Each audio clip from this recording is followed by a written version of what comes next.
Well, as tensions rise in the Arctic, Senate members are pushing for funding critical projects in fiscal year 2024. The idea is to get Alaska ready in case the call for help ever comes. Georgina Fernandez has this week's Inside the Gates. Alaska is becoming more of a focal point for U.S. military operations.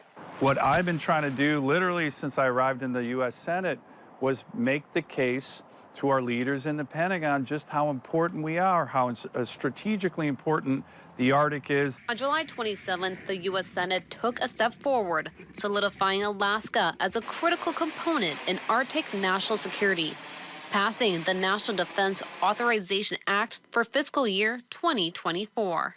The legislation includes 33 provisions by Senator Dan Sullivan and grants Alaska $168 million in military construction and equipment for Alaska and the Arctic region. Sullivan's office says that's on top of $203 million for a military construction project on J-Bear. And what I've been trying to do through these Defense Authorization Acts is make sure the military shows that with significant military construction, funding, and investment. The biggest chunk of the money, $107.5 million, set aside for a runway extension on J-Bear. That is going to make J-Bear probably the most important strategic air base in the world. The NDAA will also allow military personnel to seek counseling from mental health professionals outside of Alaska.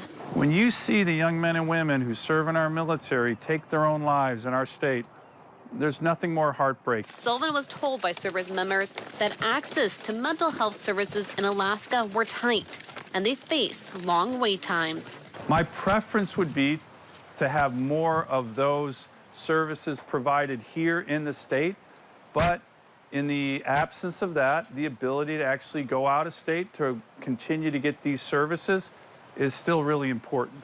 Inside the Gates, Georgina Fernandez, Alaska's news source.